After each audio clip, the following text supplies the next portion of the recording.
ఉరుకులు పరుగుల జీవితంలో వేగానికి ఉన్న ప్రాధాన్యత భద్రతకు ఇవ్వకపోవడంతో భారీ మూల్యం చెల్లించక తప్పడం లేదు. చిన్నపాటి నిర్లక్ష్యం వల్ల నిండు ప్రాణాలు గాలిలో కలిసిపోతున్నాయి. రోడ్డు ప్రమాదంలో హెల్మెట్ లేకపోవడంతో చాలా మంది అక్కడికక్కడే మృతి చెందిన గాయాలైన సందర్భాలు నిత్యం చూస్తూనే ఉన్నాం. అవగాహన లేని వాహనదారుల నిర్లక్ష్యం ధోరణి కారణంగా ప్రాణాలు పోగొట్టుకుంటున్నారు. ముందస్తు జాగ్రత్తలు తీసుకుంటే రోడ్డు ప్రమాదాల విషయంలో ప్రాణాలు కోల్పోయే పరిస్థితి ఉండదంటూ రవాణా శాఖ అధికారులు ఇటు ట్రాఫిక్ పోలీసులు చెబుతున్నప్పటికీ గమ్యానికి త్వరగా చేరుకోవాలనే ఆతృతతో హెల్మెట్ వాడకాన్ని విస్మరిస్తున్నారు.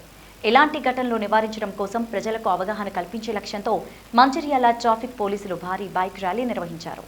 ఈ సందర్భంగా ట్రాఫిక్ సిఐ నరేష్ మాట్లాడుతూ ద్విచక్ర వాహనదారులు హెల్మెట్ ఖచ్చితంగా పెట్టుకోవాలంటూ సూచించారు.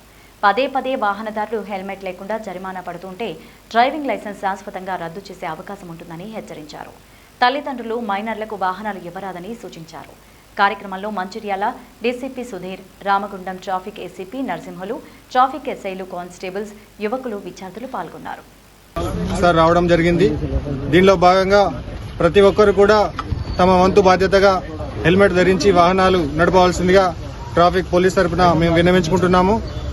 దీని ముఖ్య ఉద్దేశం ఏమిటంటే రోడ్ సేఫ్టీ మంత్లో భాగంగా ప్రతి సంవత్సరం రోడ్ యాక్సిడెంట్ జరిగి చాలా మంది ప్రాణాలు కోల్పోతున్నారు. ముఖ్యంగా 2 వీలర్పై వాహనాలు అతివేగంగా నడిపి హెల్మెట్ ధరించకుండా వాహనాలు నడపడం వల్ల మ్యాక్సిమం యాక్సిడెంట్ జరిగి ప్రాణాలు కోల్పోతున్నారు.